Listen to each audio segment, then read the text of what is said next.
October 15th, 1869. A private investigator walks into a cramped office on Pearl Street, Lower Manhattan. The job seems simple enough. Investigate a city clerk accused of padding expense reports. Petty fraud. A week's work at most. But as he opens the first ledger, something feels wrong. The numbers don't just look inflated, they look impossible. $3,000 for plastering a single room. $45,000 for carpets in a courthouse still under construction. Someone is stealing, yes, but the scale of it defies belief. Within days, the case transforms. The clerk isn't acting alone. He's part of something vast, something that reaches into every corner of New York's government. Witnesses refuse to talk. Documents vanish from public records. A judge who promised testimony suddenly leaves the city. And then come the threats. Not loud, not violent, just quiet words in dark hallways. "You're looking at the wrong papers, friend." The investigator realizes he was never hired to catch a thief. He was hired to stop asking questions. Because the clerk doesn't answer to the city. He answers to a man who controls judges, police captains, aldermen, and state legislators. A man who decides elections before a single vote is cast. A man whose organization has turned democracy itself into a business, and business is booming. They call him Boss. And in 1869, at the height of his power, William Tweed doesn't just influence New York, he owns it. What begins as a routine fraud investigation becomes a hunt for the most powerful political machine in American history. This is the story of how one man built an invisible empire in plain sight, and how a small group of investigators risked everything to bring it down. This is the story of Tammany Hall, of corruption so vast it nearly destroyed a city, and of the ordinary people who refused to look away. This is the story of how you hunt a king. New York City, 1869. 4 years after the Civil War ended, the nation's largest city is exploding. Nearly 1 million people crowd into Manhattan's narrow streets, more than double the population from just 2 decades earlier. Irish immigrants fleeing famine, German craftsmen seeking opportunity, former slaves escaping Southern violence. They arrive by the thousands each week, pouring off ships at the docks, desperate for work, for shelter, for a chance. The city can barely contain them. Tenements rise like vertical slums. Streets overflow with garbage and horse manure. Disease spreads through neighborhoods where 10 families share a single water pump. This is the Gilded Age beginning, glittering on the surface, rotten beneath. Into this chaos steps power. Not the power of presidents or generals, but something quieter and far more effective. Political machines. Organizations that promise immigrants jobs in exchange for votes, that provide coal for freezing families in winter, that bail young men out of jail and find widows a place to live. Tammany Hall, the Democratic political club housed in a modest building on East 14th Street, perfects this system. To the desperate, it offers salvation. To the ambitious, it offers a ladder. And to those who control it, it offers everything. At the top sits William McGeer Tweed, 46 years old, a former chairmaker, volunteer fireman, and street brawler who climbed from nothing to become the third largest landowner in New York City. He holds no executive office. He's merely a state senator and the commissioner of public works. Yet every significant decision in New York flows through him.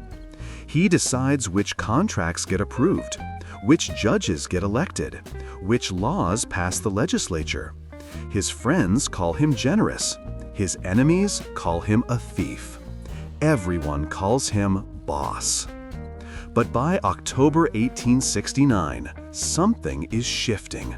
Small irregularities appear in public accounts. A bookkeeper notices duplicate payments. A journalist asks uncomfortable questions about courthouse construction costs. A private investigator hired for a minor fraud case stumbles onto ledgers that don't make sense. These are just sparks. Individually, they mean nothing. But in a city soaked in corruption, it takes only one spark to start a fire. Before we go further, before we enter the halls of Tammany and trace the threads of the greatest political scandal in American history, tell us, where in the world are you watching from? Are you in New York, walking the same streets where this story unfolded? Or are you thousands of miles away, watching history reach across time? Drop your city in the comments. Let's see how far this story travels. The courthouse was supposed to cost $250,000. By 1869, it had already consumed over $6 million, and it still wasn't finished. The New York County Courthouse, rising behind City Hall like a marble monument to municipal ambition, had become something else entirely. A money pit so deep that even casual observers wondered where all the cash was going. But asking questions about the courthouse was dangerous. Men who asked too many questions found their businesses losing city contracts. Journalists who wrote critical articles discovered their editors suddenly uninterested in publishing follow-ups. The Courthouse Project had powerful friends. Our investigator, let's call him Thomas Burns, though that wasn't quite his real name, didn't care about courthouses when he took the job. He cared about $500, which was what a lawyer named Edgar Ketchum offered to pay him for a week's work investigating a city clerk named James Watson. Watson worked in the comptroller's office, signing off on expense vouchers and payment authorizations. Someone had noticed irregularities. Watson was approving payments for supplies that never arrived, for work that was never done. Small-time fraud, probably. Skim a little here, pocket a little there. Burns had seen it a dozen times. He started where every investigation starts, with paper. The comptroller's office kept meticulous records. Or at least they were supposed to be meticulous. Burns spent his first day in the basement of City Hall, surrounded by ledgers that smelled of mildew and ink. Payment vouchers, purchase orders, receipts. The documents painted a picture of a city spending money at an astonishing rate. New schools, new streets, the expansion of the police force, and of course, the courthouse. He found Watson's signature on hundreds of vouchers, each one stamped and filed according to procedure. Everything looked legitimate. But then Burns noticed something odd. A voucher for carpentry work at the courthouse, $11,000 for 1 month. He pulled another voucher for the same contractor, same month, $9,000. Then another, $14,000. 3 payments to the same man for the same month. He checked the grand total the city claimed to have spent on carpentry that year, nearly $3 million for carpentry alone. Burns had built houses. He knew what lumber cost, what a carpenter's daily wage looked like. $3 million could have built 100 courthouses. He pulled more records. Plastering, nearly $3 million. Plumbing, over $1 million. Furniture that hadn't yet been installed, $500,000. And the contractors' names kept repeating. Andrew Garvey, the plasterer. His bills were so extravagant that even other contractors called him the Prince of Plasterers. James Ingersoll, who supplied furniture at prices that made no mathematical sense. John Keyser, the plumber, whose invoices read like fiction. And every bill, no matter how absurd, bore the same signatures at the bottom. James Watson, approving payment. Richard Connolly, the city comptroller, authorizing release of funds. And one more name, appearing less frequently, but always on the largest vouchers. William Tweed, Commissioner of Public Works. Burns sat in that basement archive until the gas lamps were lit. He filled a notebook with figures, with names, with patterns. Watson wasn't just a clerk skimming petty cash. He was a gatekeeper in a system designed to funnel public money into private pockets. The contractors were submitting false invoices. Watson was approving them. Connolly was paying them. And somewhere upstream, someone was collecting. The courthouse wasn't a building project that had gone over budget. It was a machine built to steal. That night, Burns met his client in a tavern near the docks. Edgar Ketchum listened to the findings, his face growing paler with each detail. When Burns finished, Ketchum was quiet for a long moment. Then he said something that changed everything. "You need to stop." Burns didn't understand. This was what Ketchum had hired him to find, proof of fraud. But Ketchum shook his head. "I hired you to investigate Watson, just Watson. A small case, easy money for both of us. What you're describing, that's not Watson, that's Tammany. Tammany Hall." Even saying the name in public made men nervous.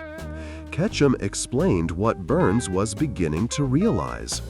Watson didn't work for the city, not really. He worked for an organization that had turned governance into profit, that controlled every lever of power from the mayor's office down to the beat cop on the corner. They called it a political club, a fraternal society dedicated to democratic ideals. In reality, it was a criminal enterprise operating with legal immunity. And at its center sat Boss Tweed, not just a politician, but a system made flesh. Burns should have walked away. $500 wasn't worth crossing Tammany. But investigators, like journalists, suffer from a particular curse. Once they see the truth, they can't unsee it. He'd opened the ledgers expecting petty theft and found organized plunder on a scale that defied belief. Someone had to know. Someone had to care. So instead of closing his notebook and collecting his fee, Thomas Burns made a decision that would define the next 2 years of his life. He kept digging. The following morning, he returned to City Hall with a different strategy. If the courthouse records were compromised, he'd look elsewhere. He started pulling contracts for other city projects: street paving, armory construction, printing services for city documents. Everywhere he looked, the same pattern emerged: inflated costs, fake contractors, rubber stamp approvals. The city was being robbed in broad daylight, and the thieves had badges and government salaries. More disturbing, everyone seemed to know. Clerks joked about it. Low-level bureaucrats shrugged when asked about suspicious payments. The corruption wasn't hidden. It was simply accepted as the cost of doing business in New York. Burns began to understand the genius of the system. It wasn't one big theft that auditors could catch. It was 1,000 small thefts, each one technically legal, each one approved through proper channels, each one adding up to millions. A plasterer charges triple the normal rate. Well, plaster is expensive. A furniture supplier bills for chairs that never arrive. Maybe they're still in transit. A contractor gets paid twice for the same work. Clerical error, surely. Any single transaction could be explained away. But taken together, they revealed a coordinated conspiracy. And the more Burns investigated, the more he realized how deeply Tammany's roots had grown into the city. The judges who would hear fraud cases, elected with Tammany support. The police who would investigate complaints, their captains appointed by Tammany-controlled commissioners. The newspapers that might expose the scandal, many received generous city advertising contracts, paid for, of course, with public funds. Even the district attorney owed his position to Tammany backing. The machine had consumed the mechanisms designed to check it. But Burns found cracks. Not everyone was loyal. Not everyone was bought. There were clerks who kept personal copies of damning documents, insurance against the day they might need leverage. There were contractors who'd been shut out of the system and resented it. There were rival politicians who despised Tweed's power, even if they lacked the courage to challenge him directly. And there were journalists, particularly at the New York Times, which had refused city advertising money and therefore answered to no one but its readers. By the end of his second week investigating, Burns had compiled enough evidence to prove systematic fraud. But he'd also attracted attention. A man approached him outside City Hall, friendly but firm. "Mr. Burns, you're looking at papers that don't concern you. The Watson matter is closed. Your client is satisfied. Maybe you should be too." The man didn't threaten. He didn't need to. The message was clear: stop looking or face consequences. Burns asked who sent him. The man smiled. Let's just say you're swimming in deep water, friend, and the sharks have noticed. That night, Burns made copies of everything. He didn't know what he'd do with the evidence. Going to the police was pointless, and most judges were compromised. But he knew that what he'd uncovered was bigger than one investigator, bigger than one case. This was the story of how democracy could be bought and sold, how public service could become private profit, how an entire city could be held hostage by men who understood that power wasn't about holding office, it was about controlling those who did. The clerk he'd been hired to investigate was just one cog in a machine that had been running for years, growing more sophisticated and more brazen with each election cycle. James Watson was guilty, certainly, but he was also small.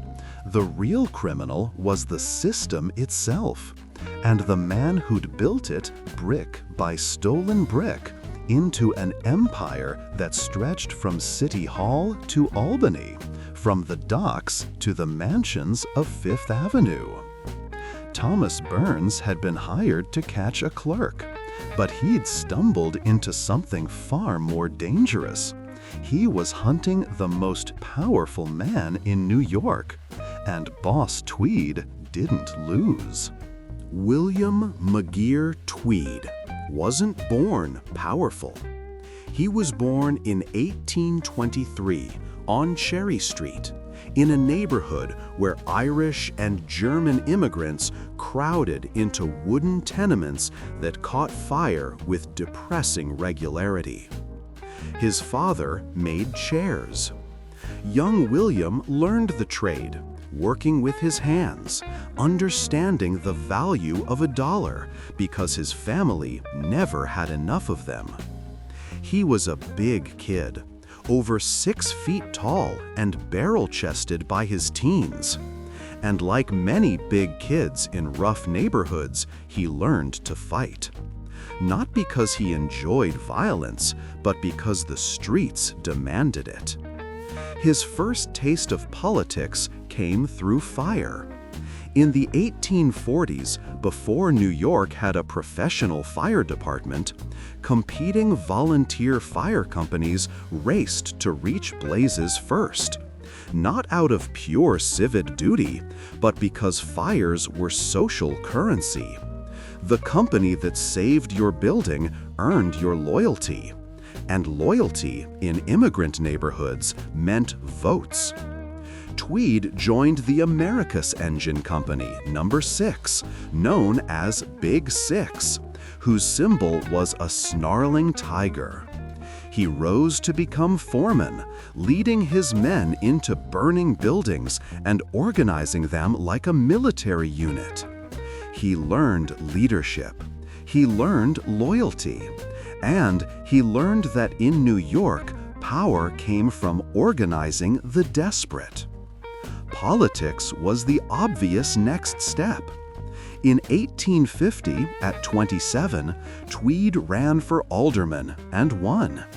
The Board of Aldermen controlled city contracts, decided which streets got paved, which neighborhoods got gas lights. It was called the 40 Thieves, because every alderman understood that government service was a path to personal wealth. Tweed was no exception. He voted for contracts that benefited his friends.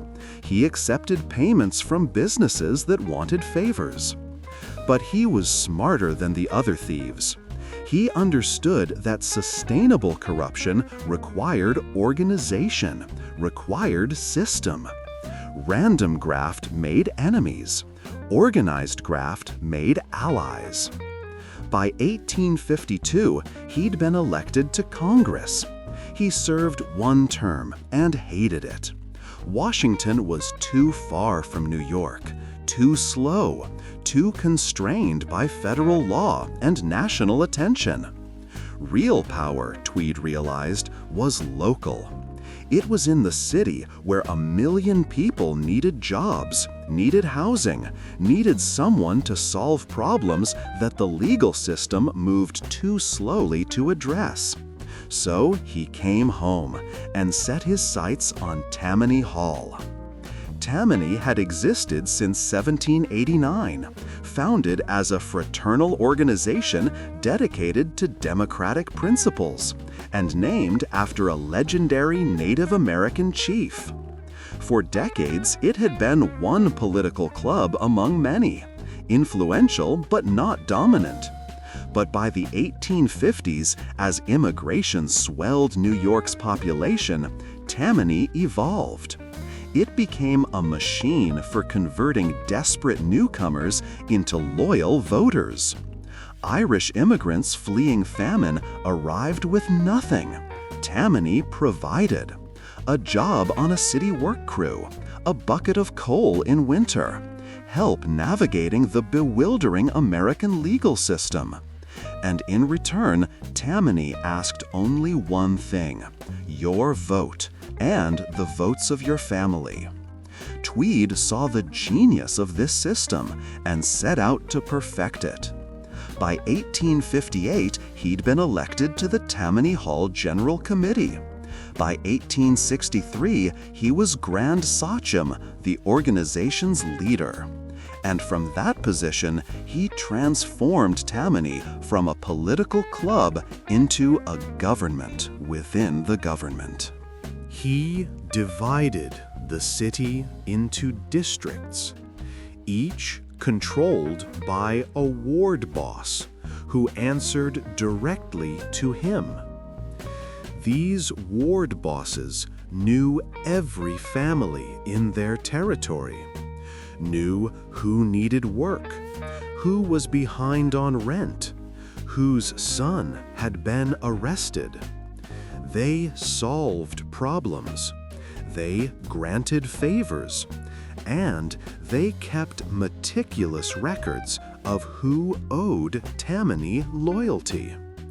On election day, that loyalty converted into votes with mathematical precision. Tammany delivered Irish immigrants to the polls, many of them naturalized in mass ceremonies just days before voting. They delivered the working poor, who understood that their city jobs depended on Tammany staying in power. They even delivered the dead. Cemetery records showed remarkable civic engagement from corpses whose names appeared on voting rolls. Opposition candidates didn't stand a chance. When you controlled the elections, you controlled who held office. And when you controlled who held office, you controlled everything. But Tweed's true genius wasn't in winning elections. It was in monetizing power. He created a system so elegant that it seemed almost legal. Here's how it worked. A contractor wants to build something for the city: a bridge, a school, an armory. He submits a bid. If he's smart, he inflates that bid by 50 to 65% and routes the extra money back to Tammany through a designated bagman. His bid gets accepted. The work proceeds. The contractor gets paid his inflated price. He keeps his legitimate profit and kicks back the extra to Tweed and his inner circle. Everyone wins, except the taxpayers, who have no idea they're funding a criminal conspiracy. Tweed formalized this arrangement through what became known as the Ring. At its center sat 4 men: Tweed himself, controlling public works and the party apparatus; Richard Slippery Dick Connolly, the city comptroller, who controlled all payments; Peter Brains Sweeney, the city chamberlain, who managed finances; and Abraham Oakey Hall, the mayor, a vain, theatrical man who loved being the public face of city government while having no idea how deeply corrupted it had become. These four men controlled every significant financial decision in New York. The beauty of the ring was its simplicity. Tweed decided which projects happened. Contractors submitted inflated bids. Connolly approved payments. The money flowed, and a portion of every dollar found its way back to the four men at the center. They didn't steal from the city treasury in midnight raids. They stole through approved vouchers, through legal contracts, through mechanisms that looked legitimate on paper. It was fraud dressed in the costume of governance. By 1869, the system was printing money. The courthouse project alone had generated millions in kickbacks. Street paving contracts, armory construction, school expansion. Every project became an opportunity for profit. Tweed was personally earning somewhere between $10 and $20 million a year, an almost incomprehensible sum. He owned a mansion on Fifth Avenue and another in Greenwich. He had a yacht. He wore a diamond stick pin the size of a thumbnail. His daughter's wedding cost $70,000 and featured a necklace worth $15,000, a year's salary for 50 working men. But Tweed wasn't just stealing, he was building. That was the paradox investigators like Burns struggled with. Yes, the courthouse was bankrupting the city. But under Tweed's reign, New York also expanded faster than ever before. Streets were paved. Schools were built. The city's infrastructure grew to accommodate its exploding population. Tammany delivered services, just at inflated prices. To many New Yorkers, especially immigrants who remembered when nobody helped them at all, Tweed wasn't a villain, he was a benefactor. His power extended beyond the city. He controlled state legislators through a combination of bribes and loyalty. When he needed a law passed in Albany, he simply bought enough votes to guarantee it. He installed judges who would rule favorably on Tammany interests. He appointed police captains who understood that their job was to protect the machine, not investigate it. He turned the instruments of democracy into tools of control. And he did it so successfully that opposing him seemed not just difficult, but impossible. Yet, the system had vulnerabilities. It required silence. It required complicity. And it required that nobody look too closely at the numbers. By October 1869, cracks were appearing. A few journalists were asking uncomfortable questions. A reform movement was organizing, though it lacked evidence to support its accusations. And men like Thomas Burns were stumbling onto documentation that revealed the truth. The Tiger of Tammany Hall, the champion of the common man, was robbing the city blind. Tweed knew about the investigations. His network of informants kept him aware of every threat. But he'd faced accusations before and survived them. He had judges in his pocket. He had newspapers that depended on city advertising. He had an army of loyal ward bosses who could organize mob violence if necessary, though Tweed preferred not to operate that crudely. Violence attracted attention. Better to simply make problems disappear through legal means. Buying off investigators, pressuring employers, making life difficult for anyone who wouldn't be bought. What Tweed didn't fully appreciate in 1869 was that his very success was creating his downfall. The corruption had grown so vast, so obvious, that it was becoming impossible to hide. The courthouse spending was a joke even among Tammany loyalists. The fake contracts, the phantom workers, the kickbacks, they'd become so routine that people stopped being careful. Documents were filed carelessly. Witnesses grew resentful. And somewhere in the shadows, men were collecting evidence. Thomas Burns was just one investigator, but he wasn't alone. A bookkeeper in the comptroller's office named Matthew O'Rourke was secretly copying incriminating ledgers. A journalist named Louis Jennings at the New York Times was building a case against Tammany.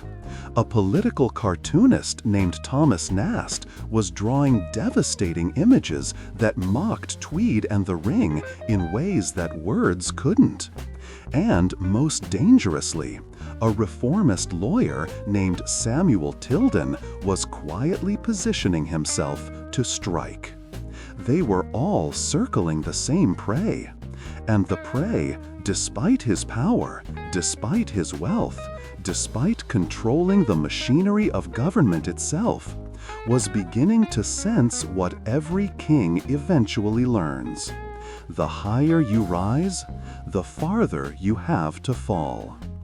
The boss sat at the center of his web, collecting money, distributing favors, maintaining order. But he was sitting on a mountain of paper, vouchers, contracts, ledgers, and paper burns. October 1869 was the high water mark. Tweed's power would never be greater than it was in that moment. But empires built on theft have a problem. They require trust among thieves. And when that trust breaks, when someone decides that cooperation is less valuable than survival, the whole structure collapses.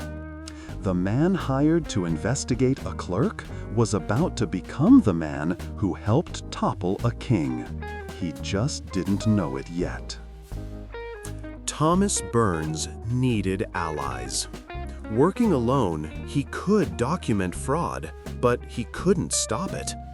He needed people with power, real power, not the kind bought with kickbacks. He needed journalists with printing presses. He needed lawyers who understood municipal finance.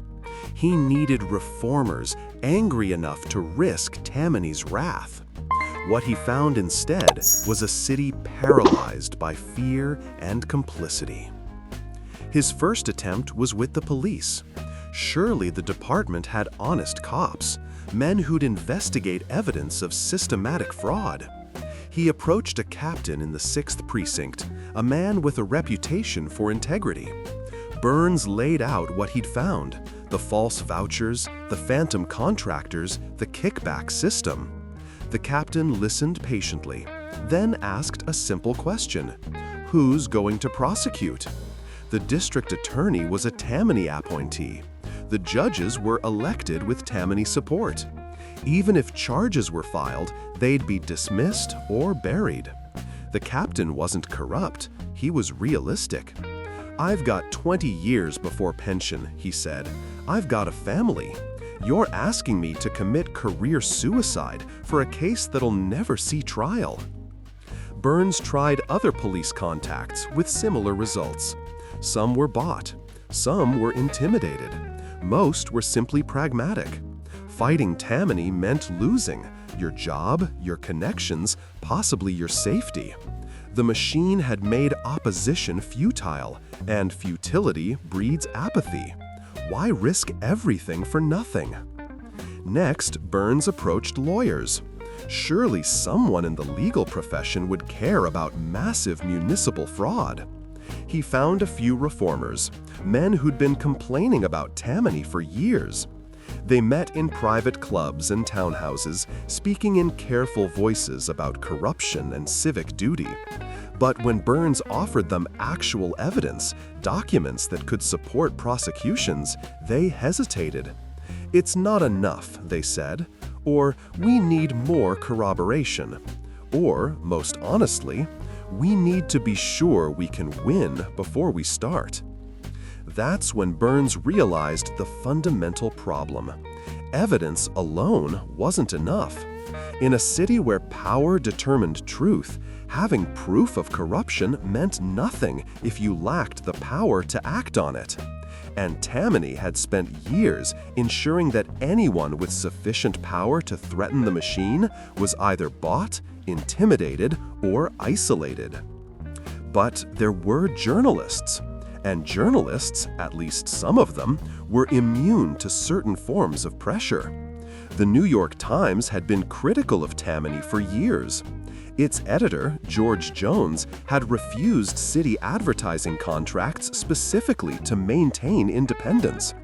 And one of its reporters, Louis Jennings, had been writing carefully worded articles questioning courthouse expenditures. Burns requested a meeting. They met in November 1869 in Jones's office at the Times building on Park Row. Burns brought his documentation, copied vouchers, lists of contractors, calculations showing the impossible scale of courthouse spending. Jennings examined the papers with the intensity of a man who'd been waiting for exactly this moment. He'd suspected fraud, had written around it, but lacked concrete proof. Now he had it. Jones was more cautious. Publishing accusations against Tammany was dangerous.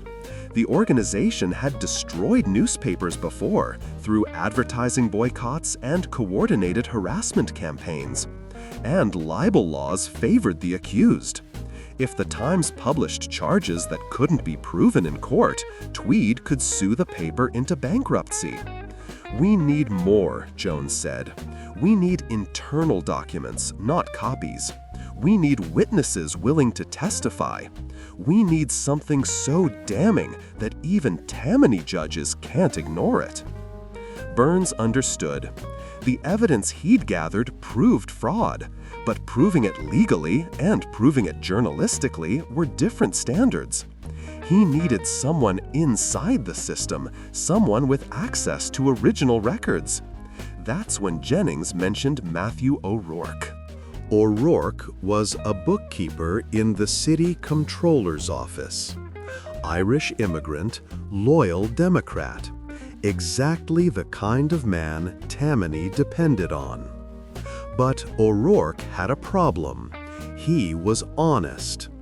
For years, he'd watched his boss, Richard Connolly, approve payments that made no sense.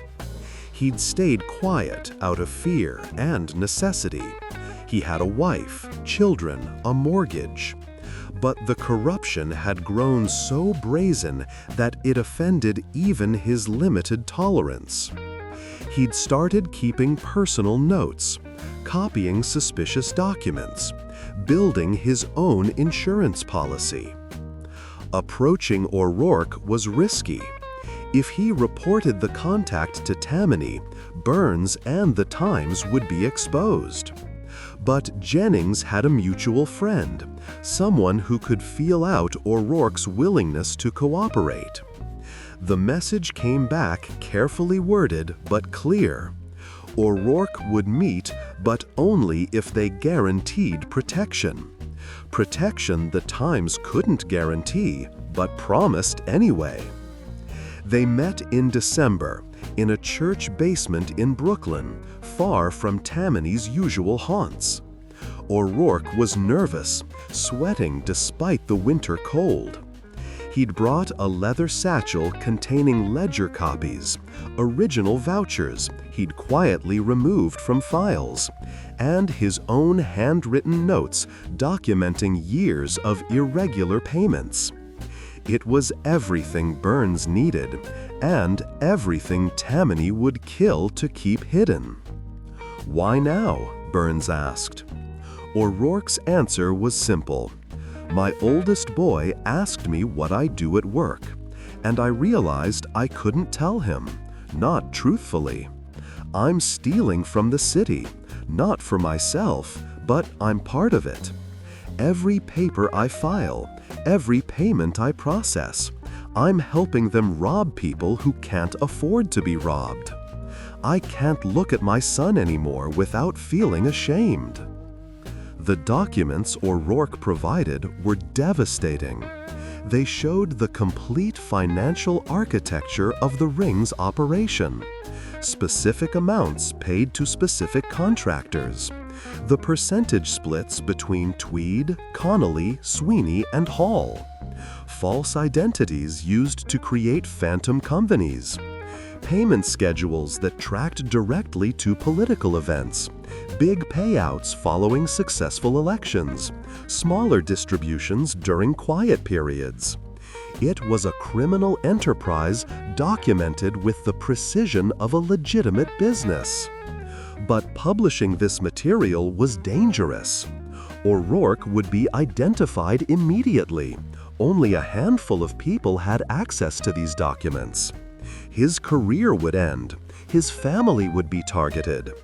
And without O'Rourke willing to testify publicly, defense lawyers would argue the documents were fabricated. The Times would be vulnerable to libel suits. They needed more. They needed O'Rourke willing to go public, or they needed corroborating sources. While Burns and the Times strategized, another threat to Tammany was emerging from an unexpected direction: cartoons. Thomas Nast was Harper's Weekly's most popular illustrator, famous for creating the modern image of Santa Claus and Uncle Sam. But Nast's real genius was political satire.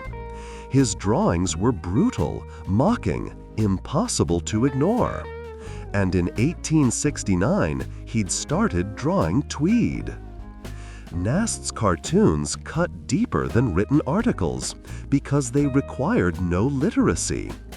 Immigrant voters who couldn't read English newspapers could understand Nast's images. Tweed drawn as a bloated criminal, Tammany Hall as a tiger devouring the city, the ring members portrayed as vultures picking at New York's corpse. The drawings were funny and vicious and deeply effective. Tweed himself reportedly said, "I don't care what they write about me. Most of my constituents can't read, but they can see those damn pictures." Nast was untouchable through normal channels because Harper's didn't depend on city contracts. Tweed tried bribing him directly. An emissary offered Nast $100,000 to study art in Europe for a few years. Nast refused. The amount increased to $200,000, then $500,000. Nast kept refusing. His cartoons got more vicious. By early 1870, 3 separate forces were converging on Tammany: Burns and his documented evidence, the Times preparing to publish exposés, and Nast turning public opinion through visual mockery. But they still lacked the element necessary to destroy the machine: political will. They needed prosecutors willing to file charges, judges willing to hear cases, politicians willing to stand against Tweed. And in early 1870, those people seemed not to exist. Then fortune shifted. A reformer named Samuel Tilden began organizing opposition Democrats, men who'd been shut out of Tammany's patronage and resented Tweed's dominance. Tilden was calculating, patient, and ruthless in his own way. He saw that Tweed's power, while vast, was also brittle. It depended on maintaining loyalty through patronage. If the money stopped flowing, the loyalty would evaporate. And if enough evidence of fraud became public, the money would have to stop. Tilden began building a political coalition, Not to destroy Tammany, he was too pragmatic for that, but to replace Tweed's leadership with something less blatantly criminal. He reached out to the Times, offering political cover for their planned exposés. He contacted O'Rourke through intermediaries, promising protection if he testified. He assembled Reform Democrats willing to file legal challenges to city contracts. But the trigger event, the moment that truly began Tweed's fall, came from an unexpected source. In 1870, a former Tammany member named James O'Brien, who'd been pushed out of the ring over a financial dispute, decided revenge was more valuable than loyalty. O'Brien had copies of internal Tammany financial documents, not as complete as O'Rourke's, but detailed enough to corroborate the Times' reporting. He offered them to the newspaper on one condition: they had to destroy Tweed completely.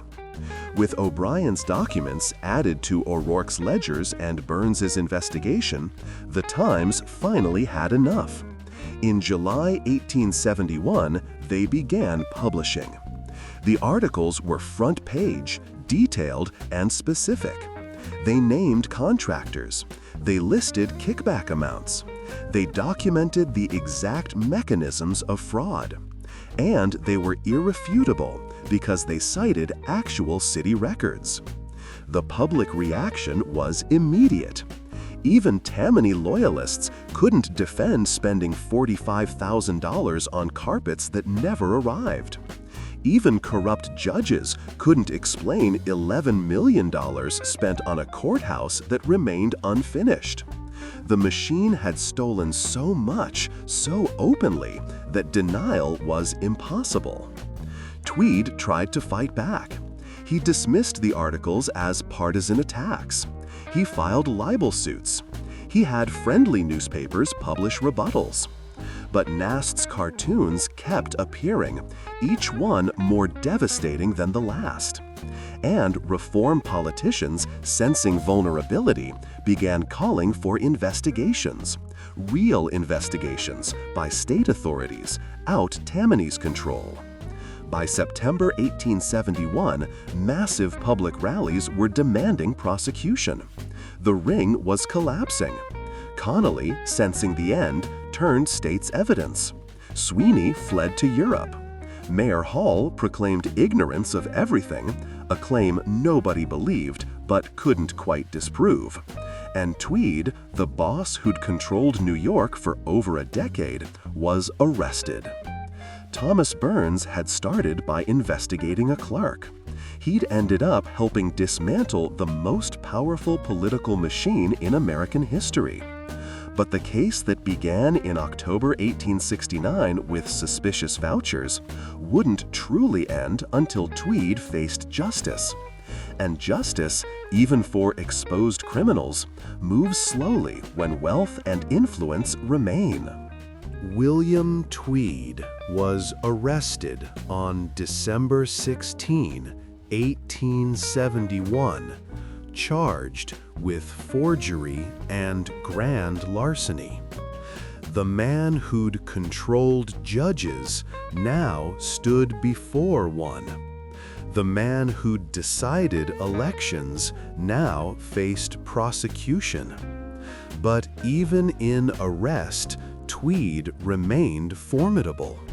He posted bail, $1 million, an astronomical sum that he produced easily. He walked out of court, climbed into his carriage, and returned to his mansion as if nothing had changed. Because, in some ways, nothing had. Yes, the Times had exposed the ring. Yes, reform politicians were making speeches. Yes, public outrage demanded accountability. But Tweed still had resources. He had lawyers, the best money could buy. He had loyalists throughout city government who owed their positions to him. And he had something more valuable than either. He understood that in New York, power was negotiable.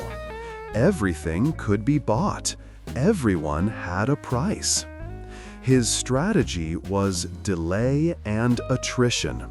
Drag out the legal proceedings, file motions, change venues, appeal everything, exhaust the prosecution's resources and the public's attention span. New Yorkers were outraged now, but outrage fades. In 6 months, they'd be focused on other scandals, other crises. The key was surviving long enough for everyone to lose interest. The prosecution team, led by a young lawyer named Charles O'Connor, understood Tweed's strategy and countered it with relentless aggression.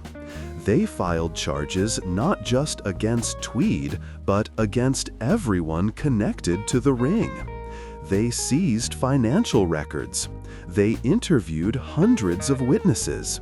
They built a case so comprehensive that defense attorneys couldn't find gaps to exploit.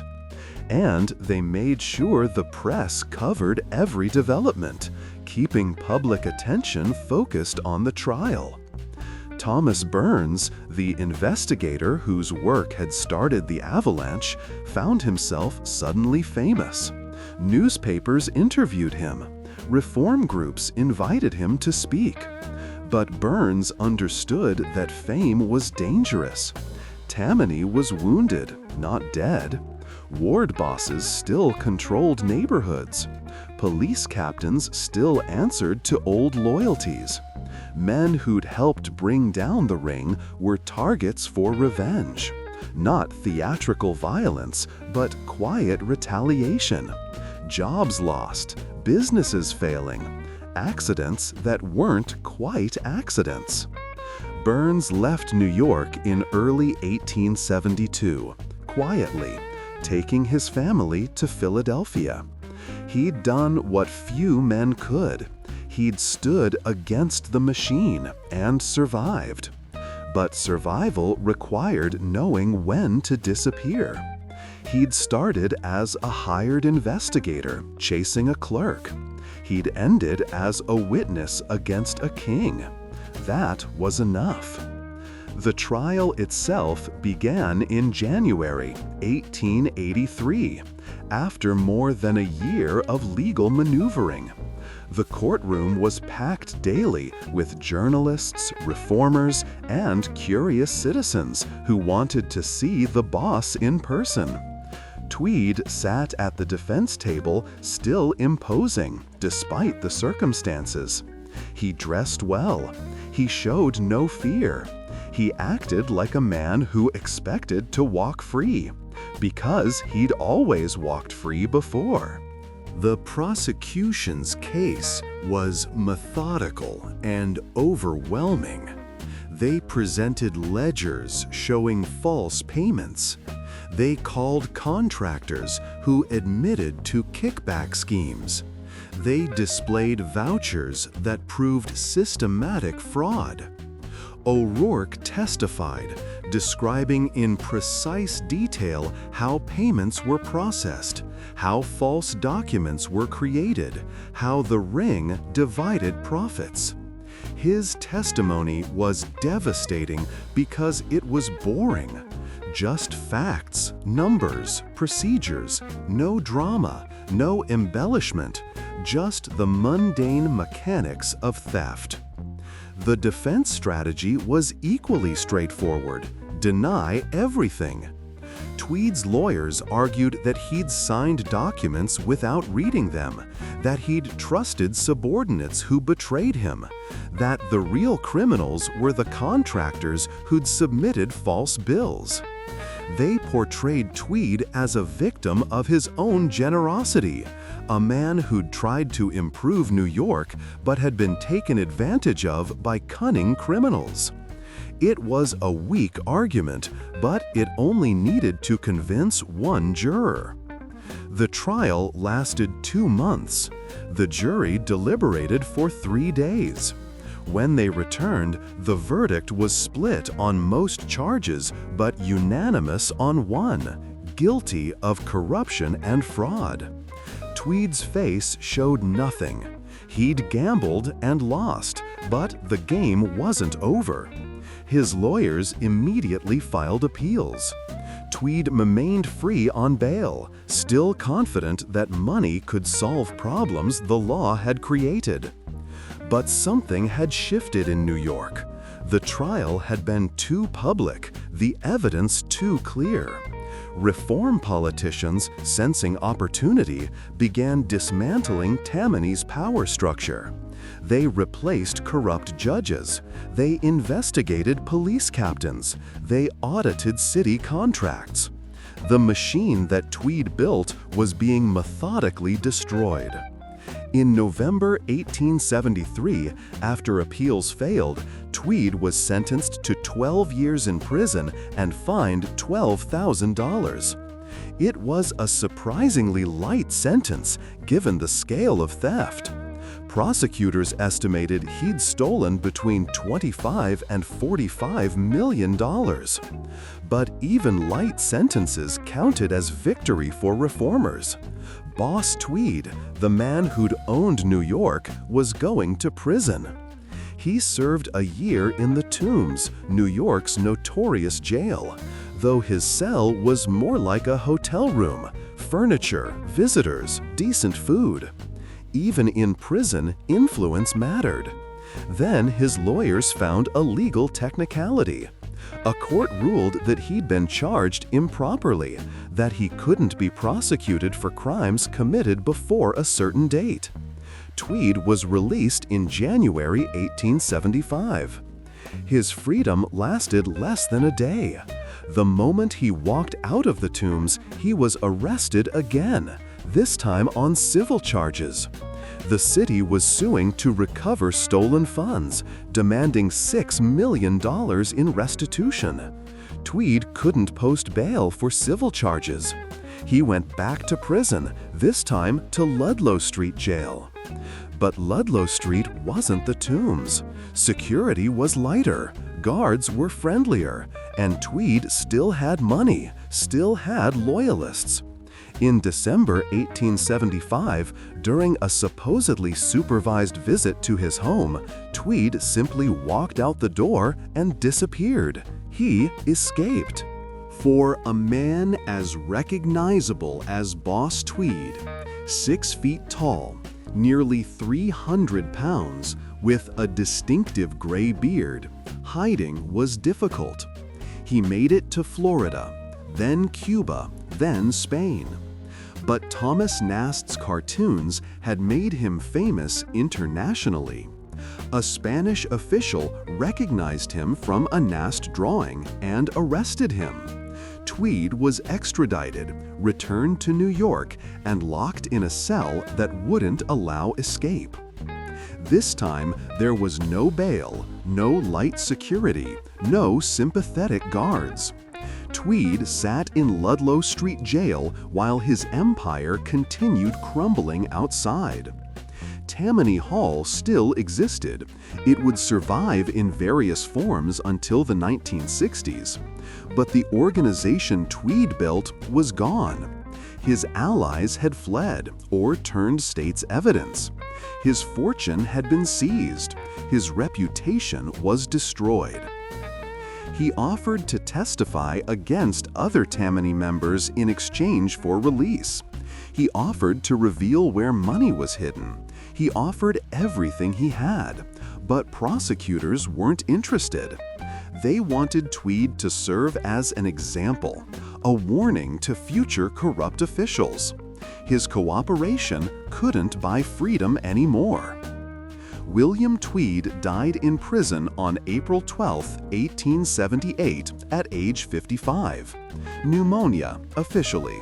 Broken spirit, more accurately. The man who'd controlled a city, who'd built an empire of corruption so vast it seemed permanent, who'd turned democracy itself into a business.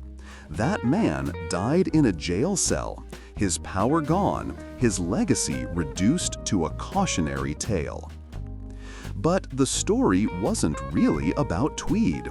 It was about systems, about how easily democratic institutions can be corrupted when good people stay silent, about how organized theft, dressed in legal language and approved through proper channels, can hollow out government from within, about how investigators and journalists and ordinary citizens with enough courage can bring down even the most powerful criminals, but only if they work together, only if they persist despite threats and intimidation.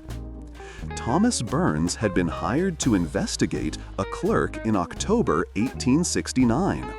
That investigation led to the exposure of the Tweed Ring, the reformation of New York's government, and the imprisonment of the most powerful political boss in American history.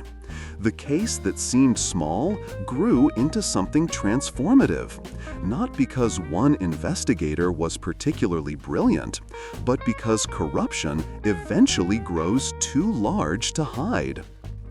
The lesson of Boss Tweed isn't that crime doesn't pay. For years, it paid extraordinarily well. The lesson is that systems built on theft eventually collapse because they require everyone to stay silent, everyone to stay loyal, everyone to stay complicit. And eventually, someone always breaks. Someone always decides that truth is more valuable than money, that justice is more important than comfort, that doing the right thing is worth the risk. In 1869, that someone was a hired investigator looking at suspicious vouchers. By 1871, it was bookkeepers and journalists and cartoonists and prosecutors. By 1878, it was a city that had learned, temporarily at least, that democracy requires vigilance, that power without accountability becomes tyranny, that corruption flourishes only when good people decide it's not their problem. The clerk Thomas Burns was hired to investigate, James Watson, was convicted of fraud and served 3 years. He was guilty, certainly, but he was small. The real story was always bigger than one clerk, one courthouse, one scandal. The real story was about how power works, how it's won, how it's wielded, and how, sometimes, against all odds, it can be taken away by ordinary people who refuse to accept that wrong is inevitable. That's the story of Boss Tweed. That's the story of the man who owned New York. And that's the story of how he lost it, not to another powerful man, but to the truth, carried forward by people brave enough to speak it. The fall of Boss Tweed didn't end corruption in New York. It barely slowed it down. Within months of his imprisonment, new machines were forming. New bosses were consolidating power. Tammany Hall itself survived, weakened, reformed, but still functioning as a political organization. The structure Tweed built was too useful to abandon completely. Politicians still needed votes. Immigrants still needed help. The system that traded favors for loyalty was too efficient to die just because its architect went to prison. But something had changed. The Tweed Ring's exposure established a precedent. Even the most powerful could fall if evidence was strong enough and public outrage was loud enough. Future corrupt officials would be more careful, more subtle. They'd learned that blatant theft invited destruction. The courthouse that cost $13 million, roughly $200 million in modern currency, became a monument to the dangers of unchecked power. It stood as a reminder, though few New Yorkers looking at it knew the full story. For Thomas Burns, the investigator whose work helped trigger the collapse, life after Tweed was complicated. He returned to New York in 1875 after the boss's recapture made it safer. He found work as a police detective, ironically, in the same department that had ignored his early warnings about Tammany corruption. But the NYPD was changing. Reform commissions had forced out the most corrupt captains. New leadership valued competence over connections. Burns rose quickly. By 1880, he was famous not for the Tweed case, which he rarely discussed publicly, but for his detective work. He pioneered techniques that seem obvious now, but were revolutionary then. Maintaining photographic records of criminals, sharing information between departments, using scientific analysis of evidence. He became chief of detectives in 1880 and remained in that position for 15 years, building a reputation as one of America's greatest investigators. But Burns never forgot what the Tweed case taught him. Corruption doesn't die, it evolves. And the men who fight it need to evolve faster. He trained detectives not just in solving crimes, but in understanding power. Who has it, how they use it, where the vulnerabilities lie. He created systems that made corruption harder, though never impossible. And he maintained relationships with journalists, understanding that publicity was often more effective than prosecution. The journalists who'd helped expose Tweed went on to distinguished careers. Louis Jennings of the New York Times left journalism to enter politics, serving in Parliament back in his native England. George Jones, the Times editor who'd refused to be bought, continued running the paper with integrity, cementing its reputation as a publication that couldn't be intimidated. The Times would go on to expose countless other scandals, establishing investigative journalism as a core American institution. Thomas Nast, the cartoonist whose drawings had made Tweed's crimes visceral and understandable to the masses, became the most powerful political illustrator in America.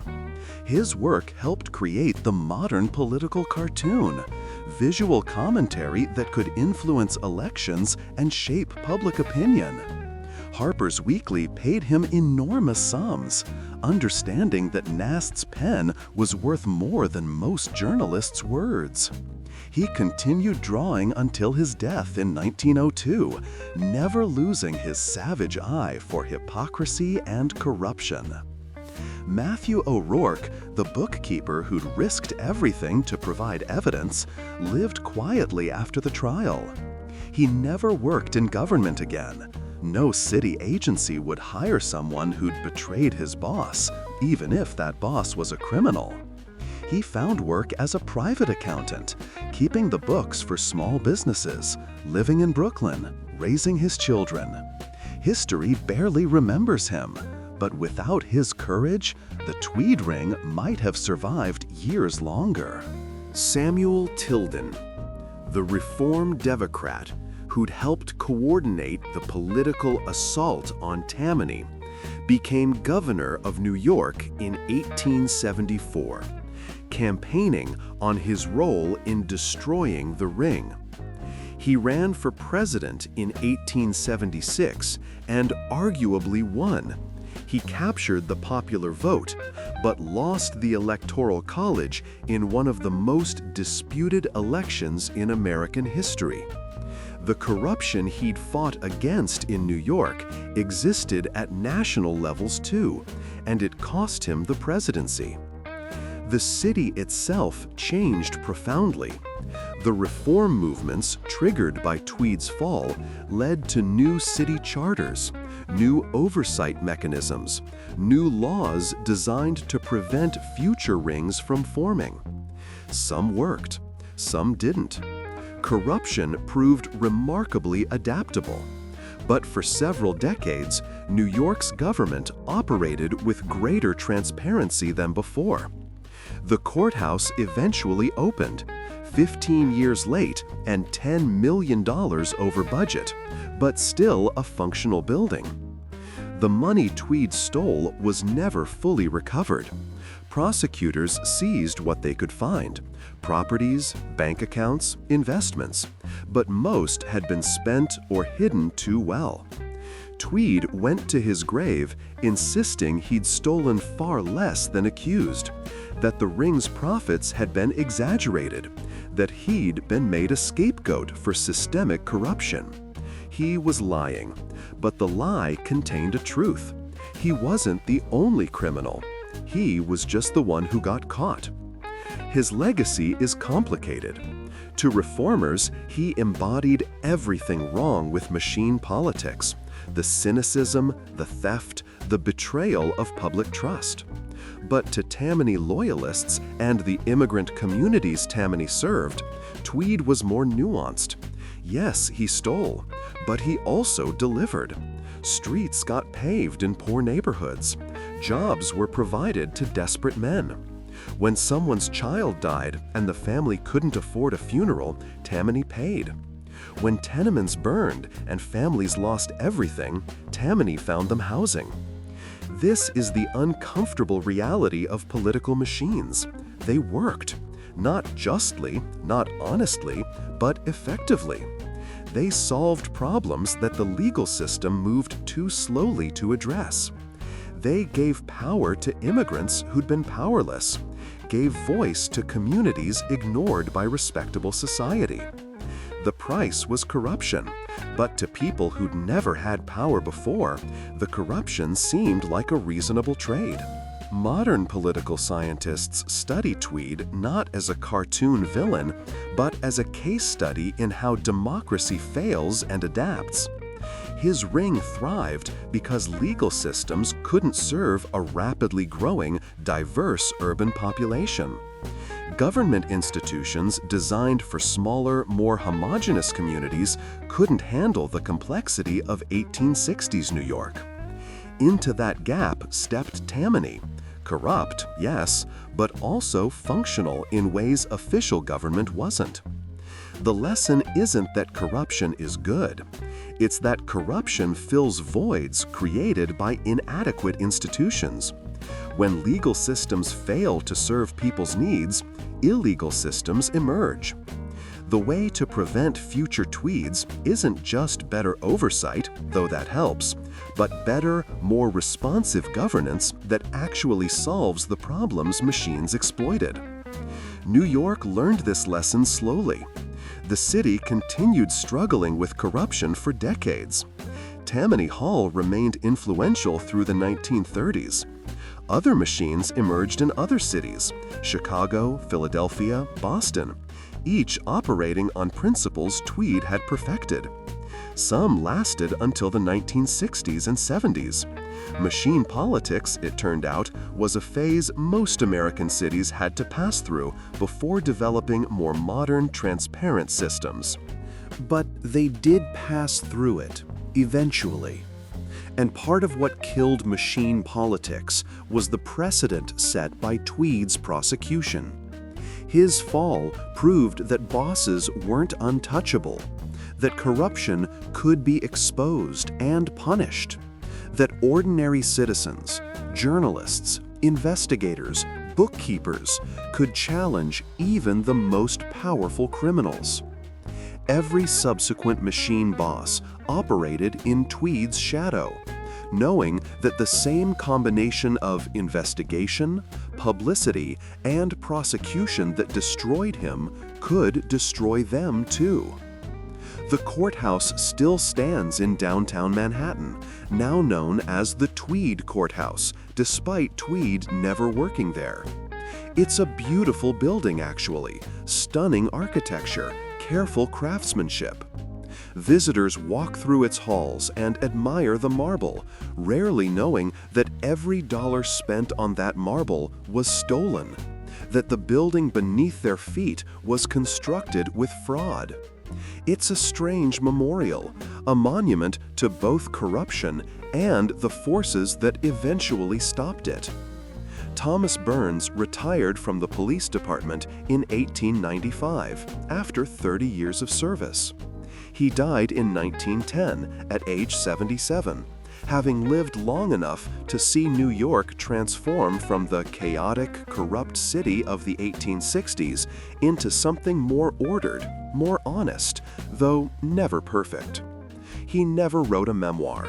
He never gave extensive interviews about the Tweed case.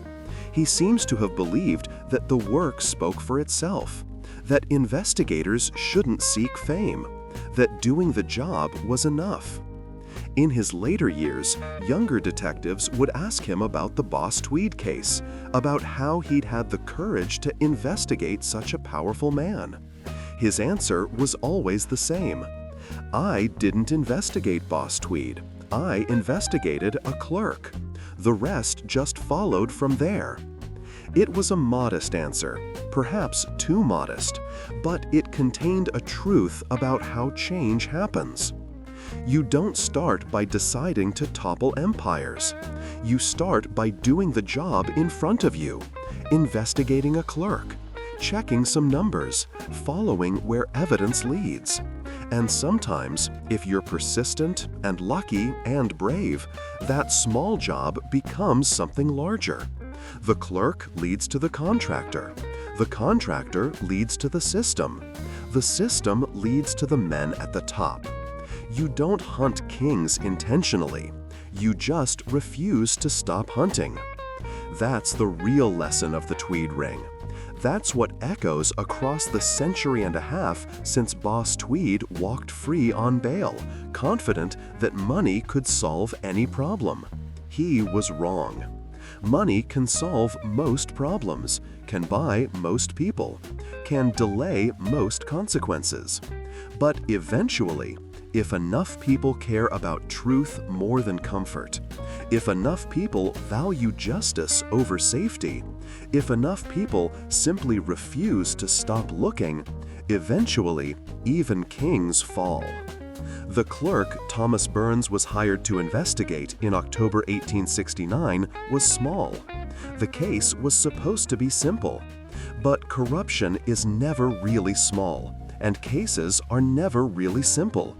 They're connected to larger systems, sustained by powerful people, defended by institutions that should be protecting citizens instead of enabling theft. Fighting that corruption doesn't require heroes. It requires ordinary people willing to do ordinary things, document evidence, publish truth, testify honestly, even when those ordinary actions carry extraordinary risks. That's what Burns did. That's what O'Rourke did. That's what Jennings and Nast and hundreds of unnamed citizens did. They weren't heroes. They were just people who decided that wrong should be called wrong, that criminals should be called criminals, that the power of kings couldn't exempt them from justice. And in the end, they were right. The king fell. The machine broke. The city survived. Not because of grand gestures or dramatic moments, but because of small acts of courage repeated until they became large enough to matter. That's how you hunt a king. You start by investigating a clerk, and you don't stop until the truth has nowhere left to hide. A century and a half after Boss Tweed's empire collapsed, his ghost still haunts American politics. Not literally, of course, though some claim the Tweed courthouse has an eerie quality at night, as if the marble walls remember the corruption they were built to hide. But metaphorically, Tweed's legacy endures in every political scandal, every exposed corruption scheme, every moment when citizens wonder whether democracy still works, or whether it's been purchased by men who understand that power, properly organized, can be extracted from the system like money from a bank vault. The machinery Tweed perfected, trading public resources for private loyalty, converting government power into personal wealth, didn't die with him. It evolved. Modern corruption is subtler, more sophisticated. Officials don't demand 65% kickbacks on government contracts anymore. They accept campaign contributions from the same contractors, who bid honestly but donate generously. The line between legal and criminal has shifted, but the fundamental exchange remains: private interests buying public power. Political scientists call this institutional corruption, not individual criminals stealing, but systems structured to benefit those who understand how to manipulate them. Super PACs and dark money organizations serve functions similar to Tammany's ward system, converting money into political power, then converting political power back into money. The names change, the mechanisms grow more complex, but the core insight Tweed understood, that democracy's strength is also its vulnerability, that systems designed to serve people can be redirected to serve those who control them, that insight remains valid. Modern investigators fighting corruption face challenges Burns never imagined. Financial transactions cross international borders in microseconds. Shell corporations hide ownership. Legal teams exploit technicalities. But they also have advantages Burns lacked: forensic accounting, digital surveillance, whistleblower protections, freedom of information laws. The tools evolve on both sides. Corruption becomes more sophisticated. Investigation becomes more advanced. The battle continues. Journalism has changed even more dramatically. The New York Times still exists, still investigates corruption, still publishes exposés that end careers and trigger prosecutions. But the media landscape is fractured now. 1,000 news sources compete for attention. Social media spreads information and misinformation faster than any newspaper ever could. Thomas Nast's cartoons could reach thousands. A modern viral image reaches millions in minutes.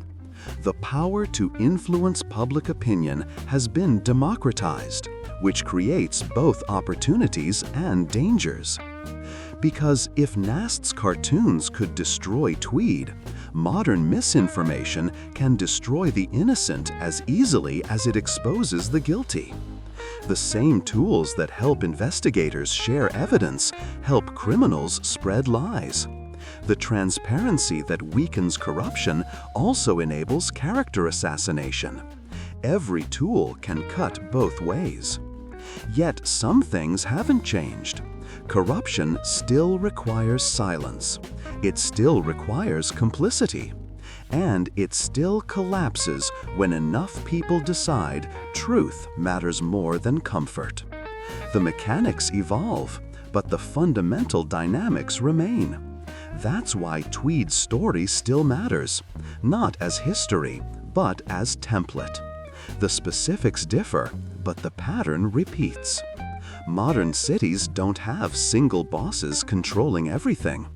Power is more diffuse, more complicated. But concentrations of wealth still buy influence. Special interests still capture regulatory agencies. And ordinary citizens still face the same choice that New Yorkers faced in 1869. Accept corruption as inevitable or fight it despite the cost. The investigators who exposed Tweed weren't extraordinary people. They were a hired detective doing his job, a bookkeeper troubled by his conscience, journalists committed to truth, a cartoonist with a sharp eye and sharper pen, citizens angry enough to demand change. What made them effective wasn't individual brilliance. It was collaboration, persistence, and willingness to risk something for nothing guaranteed in return. That's the uncomfortable lesson of the Tweed Ring. Change doesn't come from heroes. It comes from ordinary people making ordinary choices. To document evidence, to publish truth, to testify, to vote, to care, even when those choices carry personal costs. Burns could have taken his fee and walked away. O'Rourke could have kept silent. The Times could have accepted city advertising and softened its coverage. Nast could have taken the $500,000 bribe. They all had rational reasons to stay quiet. They chose not to. Why? That's the question historians struggle with. Why do some people fight corruption while most look away? There's no simple answer. For some, it's moral principle. For others, personal grievance. O'Brien joined the reformers because Tweed had cheated him, not because he opposed corruption in principle. For still others, it's ambition. Tilden fought Tammany partly because defeating the Ring would make him governor. Motives are mixed. But whatever the reason, enough people decided that challenging Tweed was worth the risk. And that critical mass of courage created change. Modern anti-corruption movements follow the same pattern. Someone documents evidence. Someone publishes it. Someone testifies. Public pressure builds. Politicians respond. Systems change. Partially, temporarily, but change nonetheless. Then corruption adapts. New loopholes are found. New mechanisms develop. And the cycle begins again. Cynics look at this cycle and conclude that fighting corruption is futile. Corruption always returns, so why bother resisting? But that's the wrong lesson. Cancer always returns too, yet we still treat it. Weeds always regrow, yet we still pull them. Corruption's inevitability doesn't excuse tolerance. It demands vigilance. The men who exposed Boss Tweed didn't end corruption. They ended one corrupt machine. Others followed. But each exposure, each prosecution, each scandal that brings down a powerful criminal establishes precedent. It demonstrates that corruption isn't invincible, that stolen power can be reclaimed, that citizens aren't helpless against organized theft. Those precedents matter. They create expectations, establish standards, define what's acceptable and what isn't. Before Tweed fell, political machines seemed permanent. After Tweed fell, they seemed vulnerable. That shift in perception was as important as any legal reform. It changed what ordinary citizens believed was possible. And belief in possibility is the foundation of change. Today, corruption operates globally. Money laundering crosses continents. Tax evasion hides in offshore accounts. Corporate influence shapes legislation in dozens of countries. The scale dwarfs anything Tweed imagined. But the same basic principles apply. Corruption requires documentation. Exposure requires courage. Change requires collective action. The technology evolves, but the strategy remains. Find the evidence. Tell the truth. Organize opposition. Demand accountability. And sometimes you win. Not always, not easily, but sometimes.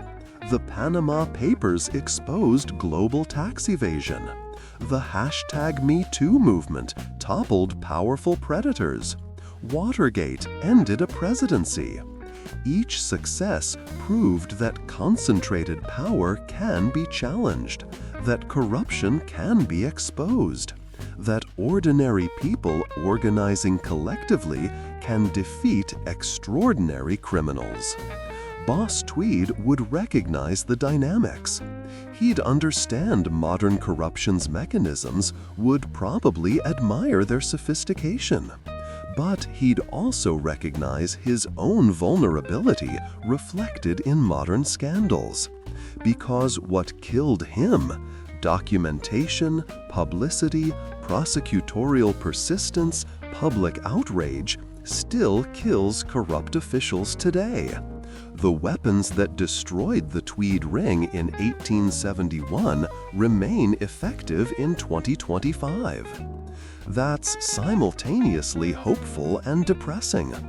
Hopeful because it means corruption can still be fought with journalism, investigation, and citizen action.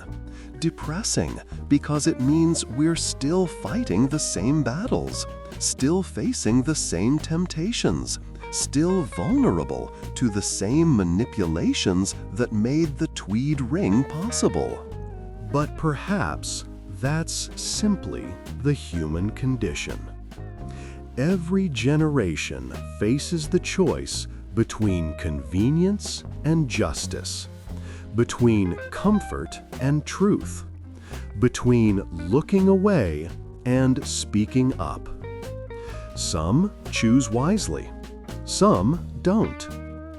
The difference between corrupt societies and honest ones isn't whether corruption exists, it always does, but whether enough people care to fight it. In October 1869, when Thomas Burns accepted a job investigating a city clerk, he didn't know he was beginning a hunt that would bring down New York's most powerful man. He was just an investigator doing his job, following evidence, asking questions. The case grew because he refused to stop when it got dangerous, because others joined him, because collectively they built something larger than any individual contribution. That's the model for fighting corruption in any era. Start small, follow evidence, persist despite pressure, build coalitions, make the truth too loud to ignore. It worked in 1869. It still works now. Not every time, not easily, but when it works, when corrupt officials fall and stolen power is reclaimed, it justifies every risk, every sacrifice, every ordinary act of courage that ordinary people performed. The courthouse still stands. The city moved on. Boss Tweed died in prison. And the lesson remains. You hunt a king the same way you investigate a clerk. Carefully, persistently, with evidence and courage, and refusal to accept that wrong is inevitable. Sometimes the clerk is just a clerk, but sometimes, if you follow the evidence far enough, the clerk leads you to a machine. The machine leads you to a system. The system leads you to the man who built it. And if you're brave enough, if you're persistent enough, if you care more about truth than safety, sometimes you bring that man down. That's the story of Boss Tweed. That's the story of the investigators who exposed him. That's the story of how democracy, when it's working, can defend itself against those who would corrupt it. Not easily, not permanently, but sometimes, when it matters most, democracy finds people willing to fight for it. And that's enough. It has to be. Because the alternative, accepting that power always wins, that corruption can't be stopped, that ordinary citizens are helpless, that alternative is surrender. And surrender guarantees defeat. So we learn from 1869. We study how corruption works and how it falls. We remember the investigators and journalists and bookkeepers who refused to stay silent. We honor not their heroism, they'd reject that word, but their persistence, their willingness to do ordinary things despite extraordinary pressure. Because that's what hunting a king requires. Not bravery, though that helps. Not brilliance, though that matters. Just the stubborn refusal to look away when you see something wrong, to stay silent when you know the truth, to accept corruption as inevitable when you know it's just organized theft dressed in legal language. You start by investigating a clerk. You end by confronting a king. And sometimes, if you're lucky and persistent and brave enough, the king falls. That's the lesson. That's the hope. That's why the story of Boss Tweed still matters. A century and a half after he died in prison, his power broken, his empire dissolved, his name preserved not as a celebration of what he built, but as a warning of how easily democracy can be corrupted, and how, with enough courage and persistence, that corruption can still be stopped. If you've made it this far, you've witnessed the complete arc of American political corruption, from the gaslit streets of 1869 New York to the lessons that still shape how we fight corruption today. This story isn't just history. It's a blueprint, a warning, and a reminder that ordinary people, when they refuse to accept corruption as inevitable, can change history. Hit that subscribe button if you want more deep investigations into the moments that shaped our world.